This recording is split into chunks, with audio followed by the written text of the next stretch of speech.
የአብርሽ የእጅ ሰዓት ወለቀ። ማንም ያልጠበቀው ነገር ይሆናል ብሎ ከሚታሰበው ነገር ተቃራኒ ነገር ሆነ።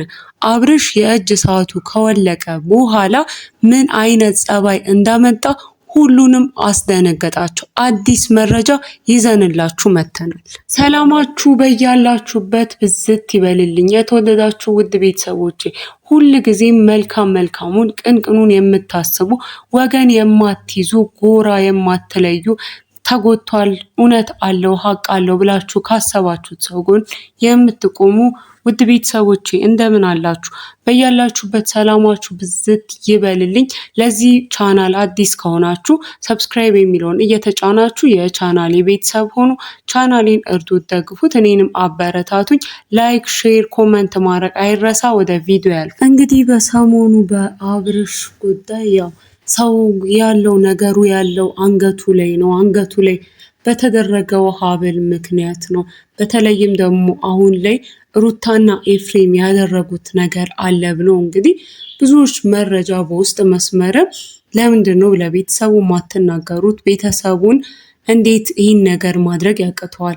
ምንም እኮ ሚስት ብትሆን ከሚስቱ በፊት ቤተሰብ ነበረው፣ እናት አባት ነበረው፣ ወንድሞች እህቶች ነበሩት። አብርሽን እንዴት እንደዚህ ይተውታል? አብርሽ እኮ አሁን በማይሆን ነገር በማይፈልገው ምናልባትም ማድረግ በማይፈልገው ነገር እየተሰቃየ ነው። ስለዚህ ለምንድን ነው ቤተሰቦቹ አንድ ነገር የማያደርጉት እየተባለ እንግዲህ ብዙ ነገር ሲባል ነበር።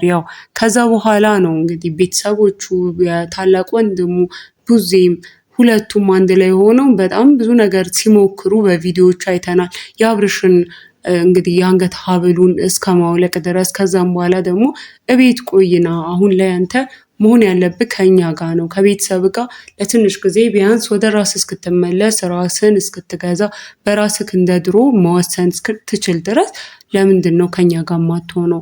አሁን እያረክ ያለው ነገርም እየሆነም ያለው ነገር በሙሉ በጣም ስህተት ነው ብሎ እንግዲህ የአብርሽ ታላቅ ወንድም ብዙ ጊዜ ታውቁታላችሁ፣ ሲያወራ በጣም ረጋ ብሎ ነው የሚያወራው። ነገሮችን በፖዘቲቭ ከማንም ሰው ጋር ሳይጣላ ሳይነካካ ትክክለኛ የሆነውን መፍትሄ ብሎ የሚያስበውን ነገር ለማድረግ ነው የሚተጋው የሚሮጠው። እና አሁንም ቢሆን እዚህ ጋር ያደረገው እንደዛ ነው። በቃ ሩታንም መውቀስ አልፈለገም፣ ሌላም ነገሮችን ማውራት አልፈለገም። ሆኖም ግን አሁን ላይ የአብርሽ ሁኔታ ማንም ቢያየው ማንም አብርሽን የሚያውቀው ከዚህ በፊት የሚያውቀው ሰው ቢያየው ግልጽ የሆነ ነገር ስለሆነ አብርሽ አሁን ያለበት ነገር ልክ ስላልሆነ አብርሽን ከቤተሰቡ ጋር ትንሽ እንዲቆይ እየለመነው ነበረ።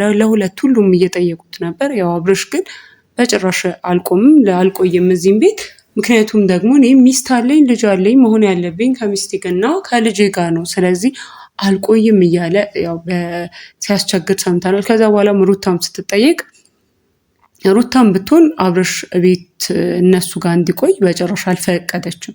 ይዘው ልትሄድ ነው የወሰነችው። እና የሩታ ማመጣጥን ያዩ ሰዎች በተለይ ደግሞ ሩታ ሕፃን ልጅ እንደጠፋባት ሴት ወይም የሆነ ራሱን የማያውቅ ሰው እንደሆነ ሁላ ነው እንዴት ትወስዱታላችሁ? እንዴት ከቤት ታወጡታላችሁ? እያለች እየተናገረች የነበረው። እና ይሄን ሲያዩ ሩታ ምንድን ነው የሚያስፈራት? ምንድን ነው እየፈራችው ያለችው ነገር? አሁን ላይ ምንድን ነው እሷ በስርዓት እየፈራች ያስፈራት ነገር ምንድን ነው? ለምንድን ነው በዚህ ልክ አብርሽን ልትቆጣጠረው የፈለገችው? ምክንያቱም ደግሞ ከእሷ ጋር መሆኑን በቃሉ ከተናገረ ድረስ ለምንድን ነው ማታምነው? አምና ለምን አትተወውም? እንደ በፊቱ የፈለገበት ውሎ ይመጣል እንጂ የቤት ውስጥ ተሳስሮ ቁጭ እንዲል መፈለጓ በጣም ግራ ያጋባቸው ሰዎችም አሉ። በተለይ ደግሞ ይሄ ከአንገት ሀብሉም ጋር ከሌሎች ነገሩ ጋር ተያይዞ ሩታም ጋር ሲመለስ ምንም አይነት ነገር ሳይታይ ቀጥታ ከሩታ ጋር ነኝ ሄርሜላ ከህይወቴ ውጪ ምናምን እንደዚህ አይነት ነገሮችን ስላለ ሩታ ለምንድን ነው በዚህ ልክ የምትፈራው? ወንድ ልጅ ነው። ወንድ ልጅ እንግዲህ ቤት ውስጥ ቁጭ ብሎ ሊውል አይችልም። የፈለገበት ሄዶ እንደፈለገ ሆኖ የፈለገውን ነገር አድርጎ አምና መተው ለምንድን ነው እሱን ያቃታት? አብርሽን አምና መተው ለምንድን ነው ያቃታት? በጉዳዩ ምንድን ነው ያለችበት ነገር? ምንድን ነው የእሷ ድርሻ? ምንድን ነው የቱጋ ነው እየተባለ እንግዲህ ብዙ አስተያየቶች ይደርሱናል።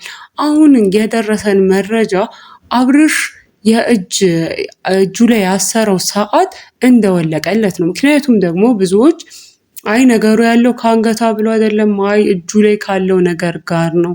ነገሩ እጁ ላይ ያለው ነገር ላይ ነው። ስለዚህ ምናልባት ያ ሰዓት ከወለቀ በኋላ አብርሽ እንደ ድሮ ይመለስ ይስተካከል ይሆናል። ስለዚህ የእጁ ላይ ያደረገውን ነገር አውልቁለት እያሉ ለብዙ ነገር ሲሉ ነበር እና ሩታም እንግዲህ ይሄ ነገር ሲበዛባት ይመስላል በስተመጨረሻ አብርሽ እጁ ላይ ያለው ነገር አውልቆታል። አብርሽ አሁን እጁ ላይ ምንም አይነት ሰዓት የለም። ሆኖም ግን ብዙዎቹን ያስገረመው በተለይ ደግሞ ቤተሰቦቹንም ታላቅ ወንድሙንም እነ ቡዜንም ደግሞ ያስደነገጠው ነገር ሰዓቱም ወልቆ የአንገት ሐብሉ እንግዲህ ባለፈው እንደወለቀ ብዙዎቻችን አይተነዋል። ሆኖም ግን አሁን ደግሞ በመቀጠል የእጁን ሰዓት አውልቀውት ነበር። ሆኖም ግን ሰዓቱ ወልቆ ራሱ አብርሽ ሩታን ነው እያለ ያለው እና የደረሰን መረጃ አብርሽ አሁንም ቢሆን ሰዓቱም ቢያውልቁለትም የአንገት ሐብሉም ቢወልቅለትም ሩታን እያለ ነው። ሩታ ጋር ነው መሆን የምፈልገው እያለ ነው። ምናልባት ይሄ ነገር ጊዜ ይወስድ ይሆናል ወይም ደግሞ ምናልባት ሌላ ያልታወቀ ነገር ይኖር ይሆናል። ምን እንደሆነ አሁንም ማንም ያልገባው ያልታወቀ ነገር ሊሆን ይችላል። ስለዚህ አሁን አብርሽ እያለ ያለው አሁንም ቢሆን ተመሳሳይ ነው። ሰዓት ወለቀ፣ ሰዓት ተቀየረ፣ ሰዓት ወጣ ገባ፣ የአንገት ሐብሉን አወለቁለት፣ ምንም አይነት ለውጥ አብርሽ እያመጣ አይደለም። ስለዚህ ምናልባት ወይ ጠቅልለው ወደ ጸበል ማስገባት ነው ያለባቸው። አለበዚያም ደግሞ እንግዲህ ይሄ አብርሽን መልመድ ነው ወይስ ደግሞ እንዲህ ወደ ሆስፒታል መሄድ ነው ያለበት የሚል በጣም ብዙ ግራ የገባው ሀሳቦች እና ውዝግብ ብለው እንዲሁም በተለይ ደግሞ የአንገት ሐብሉ ሲወልቅ ያው ብዙዎች ተስፋ አድርገው ነበረ። ቤተሰቡም እንደዛው የወንድሙም እህቱም ተስፋ አድርገው ነበር ወደ እሷ ማለቱን እሷን ማለቱን ያቆም ይሁን ብለው ያው ምክንያቱም ያስፈራቸው እሷን ማለቱን ሳይሆን አብርሃም ጸባዩ መቀየሩና ጭራሽ የማያውቁት ሰው መሆኑ አስፈርቷቸዋል። ለዛ ያው ይሄ ይስተካከል ይሁን እየተባለ ነበር። ሆኖም ግን የአንገት ሐብሉ መውለቁ ምንም አይነት ለውጥ አላመጣም። ያው በድጋሚ እንግዲህ ዛሬ በደረሰን መረጃ ደግሞ የእጅ ሰዓቱም እንደወለቀ ነው። ሆኖም ግን አሁንም አብርሽ ምንም አይነት ለውጥ አላመጣም። ልክ እንደዛው ነው። የእጅ ሰዓቱን አወለቁለት፣ አሁንም ያው ነው። መልሶ እንደዛው ነው እየሆነ ያለው። ስለዚህ አብርሽ ምንድን ነው የሆነው የሚለው ሌላ ነገር ነው። በቃ ሌላ ሚስጥር ያለው ነገር እንደሆነ ነው እንግዲህ ዛሬ የደረሰን መረጃ። ከዚህ ነገር ላይ እንግዲህ ሩታንም ሲጠይቋት በተለይ ቡዜ በጣም አፋጣ እንደጠየቀቻት ሰምተናል። ይህንንም ስጠይቃት ደግሞ የሩታ ምላሽ እኔ የሌላው ሰው ሩታ እንደዚህ ያደረገችው ብሎ መጠርጠር አልገረመኝም፣ የእናንተ ግን እንደዚህ መሆን እጅግ በጣም ነው የገረመኝ። ሰላማችንን የማትፈልጉ ነው የመሰለኝ፣ ወይም ደግሞ የአብርሽን ሰላም ማየት የማትፈልጉ ነው የመሰለኝ። እንዴት እንዲህ ታደርጋለች ብላችሁ እንደምታስቡ አላውቅም። ሆኖም ቀረ ግን ካሁን በኋላ እንደምታዩት ልክ እንደዚሁ ነው የሚሆነው። አብርሽም እንደዚሁ ነው የሚኖረው፣ እኔም እንደዚህ ነኝ መሆነው። እናንተ እንግዲህ የፈለጋችሁትን ውሳኔ የፈለጋችሁትን ማሰብ የፈለጋችሁትን መወሰን ደግሞ ትችላላችሁ። ሆኖም እኔ ከዚህ በኋላ የማንንም ፍላጎት አልጫንም ወይም ደግሞ ይህንን ተረዱልኝ ብዬ ራሱ አልናገርም።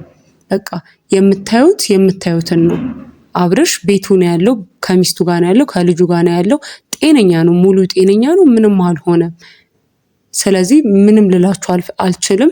ስለምታስቡት ነገር አዝናለሁ የሚል ምላሽ እንደሰጠች ሩታ እንግዲህ ሰምተናል። ያው እንግዲህ ከዚህ በኋላ ያለው የመጨረሻ አማራጭ አብርሽን ወይ ወደ እምነት ተቋም ወይ ወደ ሆስፒታል በውዴታም በግዴታም ቢሆን ይዞ ማውጣት ነው። አለበለዚያ ግን ምንም የሚታይ ለውጥ እንደማይኖር ያው ግልጽ ነው። እስካሁንም እንደታየው አንጻር አብርሽ ከዚህ በኋላ ከባድ የሆነ በቃ በስርዓት ክትትል የሚያስፈልገው ሰው ነው። አለበለዚያ ያው እንግዲህ ህይወቱ በእንደዚህ አይነት መልኩ መቀጠሉ ነው። ስለዚህ ሁሉም ይህንን ነገር ልብ ማለት ይገባል።